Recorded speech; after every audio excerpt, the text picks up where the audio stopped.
Urang Maria ho, Urang Maria ho limolumi, adogo Tuhan. Ya, baiklah saudara, saat ini kita akan menuju gereja HKBP Simarangkir. Seperti diketahui saudara, daerah Simarangkir ini menjadi area ketiga pengembangan Injil di Silindung setelah Huta Dame, kemudian Pansurna Pitu. Ya saudara, saat ini kita sudah berada di wilayah desa Simarangkir. Seperti nama desanya Simarangkir, tentu saja di wilayah ini kebanyakan warga yang bermarga Simarangkir. Desa ini tidak terlalu jauh dari desa Huta Galung, Lumban Siagian, dan Panggabean. Dan desa ini persis di kaki bukit Siatas Barita, tempat di mana terdapat salib raksasa setinggi lebih kurang 30 meter, didirikan dan kemudian disebut namanya Salib Kasih yang menjadi destinasi wisata rohani di Silindung Tapanuli Utara. Ya saudara, kita sudah semakin mendekati lokasi gereja HKBP Simarangkir di desa Simarangkir, Kecamatan Siatas Barita, Kabupaten Tapanuli Utara. Ada satu jenis makanan istimewa dari desa Simarangkir yang terbuat dari tepung beras dan disebut namanya putu.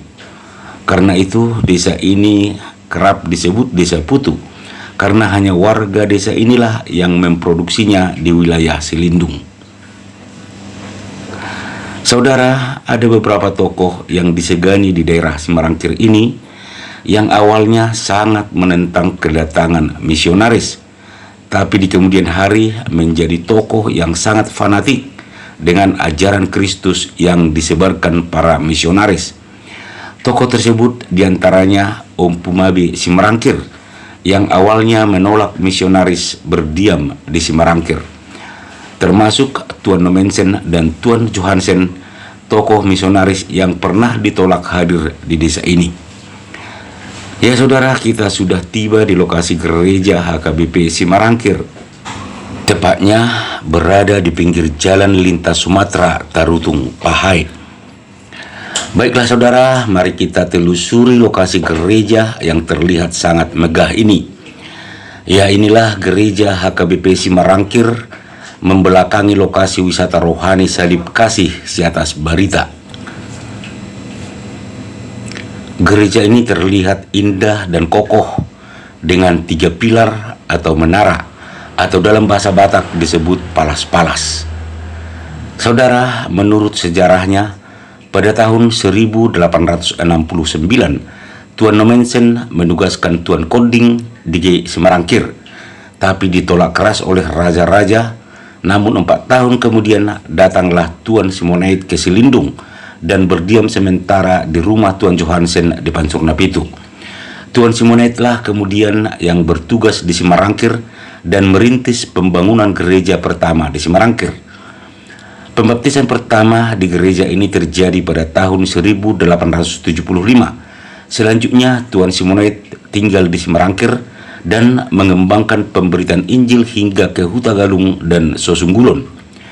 Saudara, bila kita perhatikan ada 2 gereja di sini yang mirip, satu terlihat bangunan baru sedangkan yang satunya bangunan lama. Apakah kedua gereja ini berbeda jemaat atau satu gereja lama yang sudah tidak dipergunakan lagi?